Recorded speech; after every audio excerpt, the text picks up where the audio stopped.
Good afternoon, everybody. Hello, hello, hello.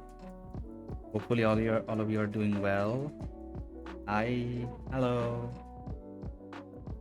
How are you doing, everybody?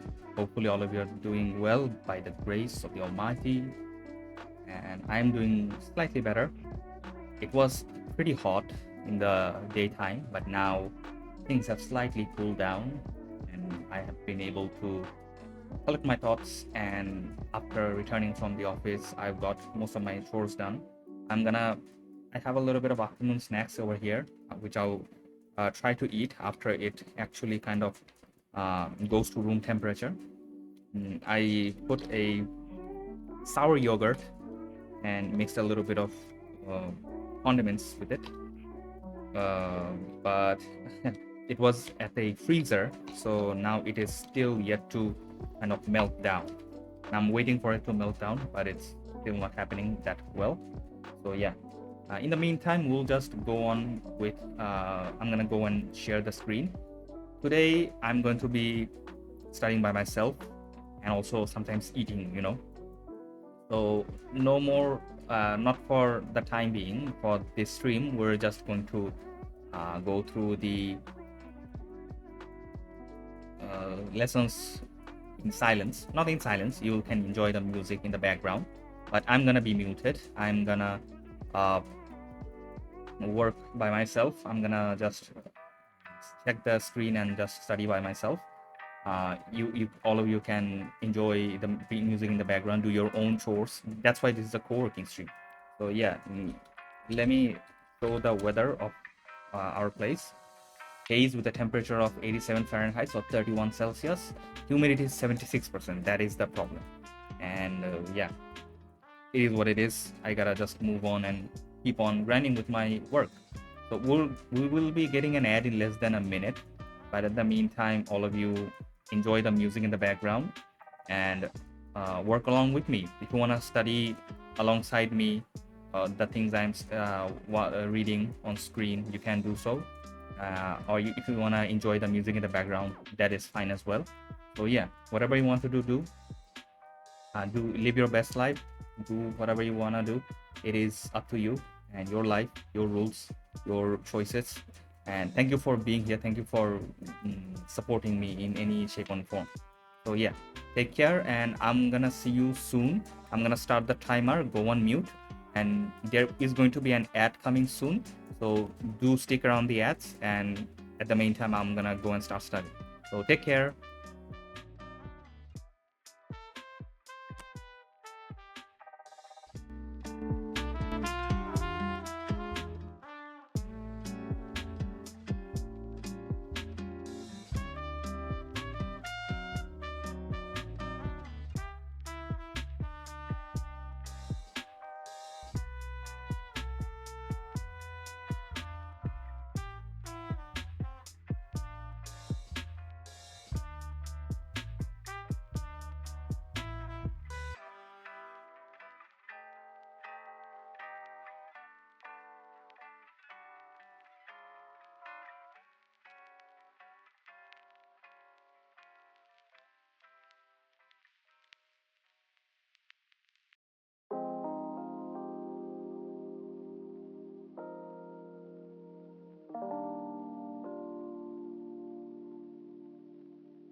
Welcome back, everybody.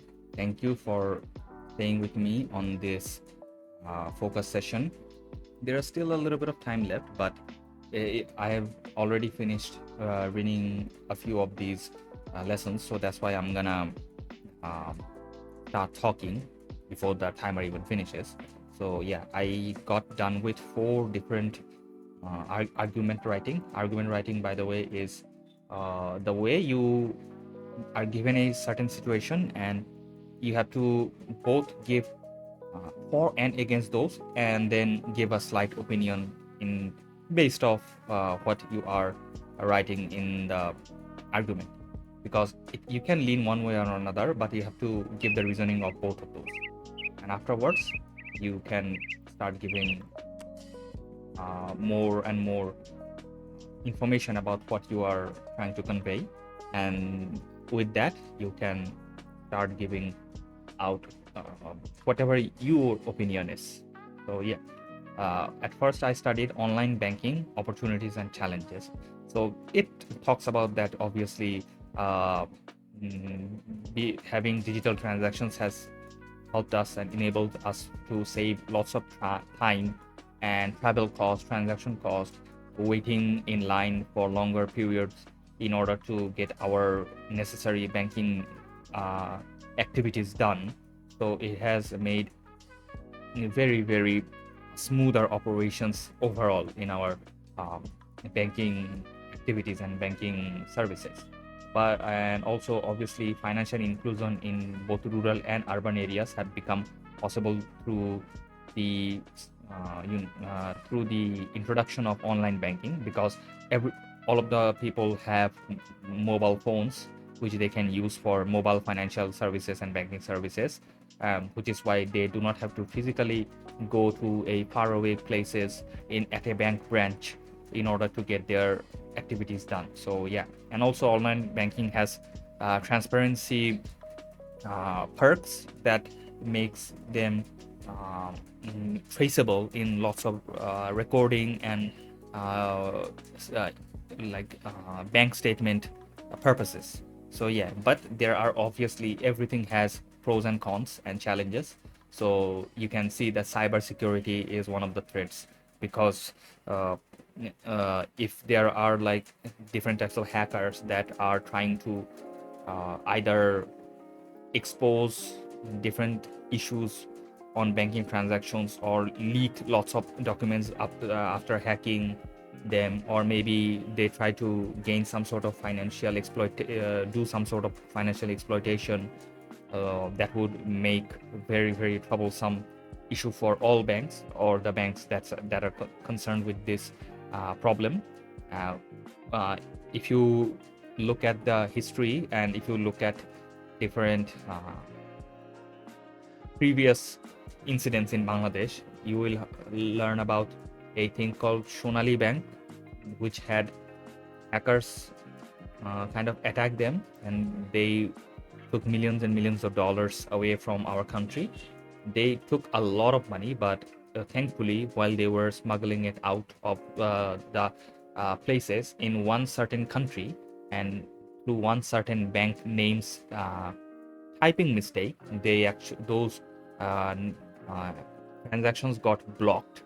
That's why a lot of money we were able to get back, but still about $20 million or something were taken away from our country. And for an economy like ours, 20 million is quite a lot of money. So yeah, that's why online banking we need to be very mindful and careful of, both in personal level and in like the official national level, in order to be able to ensure like security issues are not too often a headache for any one of us. Yeah. The next one I read was opportunities and challenges of overseas employment. So yeah, people like emigrate from our countries to different other countries because of change of their quality of life, improvement of their quality of life. They want to earn better wages, they want to support their families in a better way. So that's why people tend to leave outside of their country. And obviously that is the overseas employment. That is in the term in a nutshell. So obviously financial gain is the main uh, like driving factor to overseas employment. And apart from that, obviously new technologies, new skills and professional standards are implemented overseas than in a local aspect in many of the sectors. So people, if they work outside, they will learn different things that they even if they return over here, they can teach those to other people, and which will enable them, everybody, to thrive. So yeah, that is a thing. But obviously there are different challenges to overseas employment, because we have heard the horror stories of people, you know, getting their passports taken away over there. They are being forced in isolated areas, away from everybody. They do not get enough uh, housing accommodation facilities over in different countries that do not give them proper facilities over there. Though these types of things make those overseas employment very challenging and very dangerous, even in many cases. So yeah, uh, every everything has their positive and negative sides, but that's why we need them legal safeguarding, legal safeguards. It has, as it says. So legal safeguards are definitely essential for them to get whatever they have to, because it is the basic human rights. So hopefully the people who are going overseas for better life quality can uh, avail those, hopefully. So yeah. So we're in ads, so hopefully after returning from ads we can go and focus uh, on the other two things. I'm not gonna read this out aloud right now, because I'm gonna after the ad ends, I'm gonna go straight to the rural finance and inclusive growth. I'm gonna start studying from here, and you can enjoy the music in the background while I study by myself. So yeah, uh, ad will end very soon, but in the meantime, enjoy the music. I'm gonna go on mute and start studying. So take care.